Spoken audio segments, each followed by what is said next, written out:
जो मैं कहने जा रहा हूं इसको अखिलेश जी भी सुने और राहुल जी भी सुने।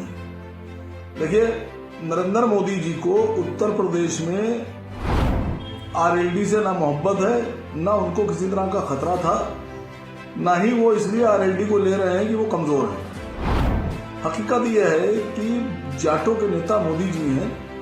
आरएलडी को मोदी जी और अमित शाह इसलिए गठबंधन में शामिल कर रहे हैं कि वो ये मैसेज देना चाहते हैं पूरे हिंदुस्तान को कि जो इंडिया गठबंधन है वो टूट गया, वो खत्म हो गया।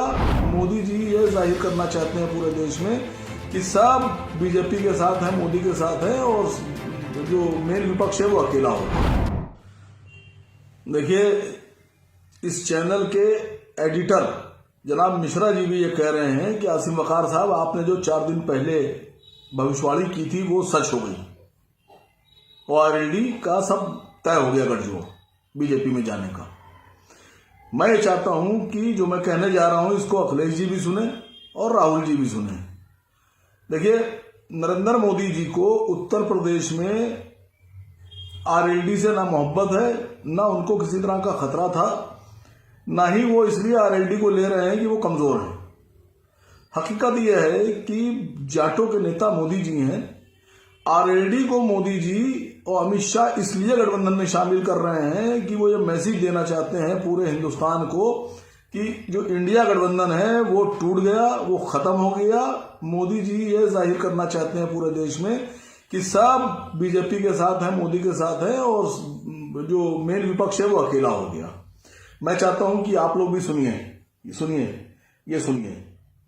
मैं आसिम वकार को इनवाइट करता हूं इस पर चर्चा में। वकार साहब, आपका स्वागत है। आपने 2 दिन पहले डिबेट में इस बात का दावा किया था कि 1 दिन पहले ही इनफैक्ट आपने दावा किया था कि राष्ट्रीय लोकदल और जयंत चौधरी वही करेंगे जो नीतीश कुमार ने किया, और फाइनली अब मतलब लगभग कन्फर्म है इन दोनों की बातों से। लग रहा है केवल अनाउंसमेंट का बाकी है, बाकी इनका जाना तो लगभग तय है।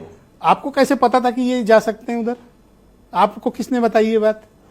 सर, एक होता है तजुर्बा और एक होता है टेलीविजन पर देखकर बोलना। अब आपको मैं समझा रहा हूं, 2019 में उत्तर प्रदेश में जो गठबंधन लोकसभा में था उससे बड़ा और उससे ताकतवर गठबंधन नहीं बन सकता। अब 19 वाला मायावती जी, अखिलेश जी साथ थे, यानी मुसलमान, यादव, दलित और आरएलडी जाट, सर ये साथ थे। जब चुनाव हुआ तो इनको जो सीटें दी गई थी ये सब हार गए। मुजफ्फरनगर, बागपत, ये बोले जाते हैं जाट लैंड, और जाट लैंड में दोनों हार गए। वालिद साहब भी हार गए और मथुरा वो तो मैं जाट लैंड की बात कर रहा हूं आपसे, बागपत की और मुजफ्फरनगर घर की सीट इनकी। अब जो आदमी मुसलमानों के, दलितों के और जाटों के साथ रहने के बाद अपनी घर की पुश्तैनी दादा की सीट भी हार जाए, वो जाटों पर उसका कितना कब्जा है? नहीं है मेरे समझ से।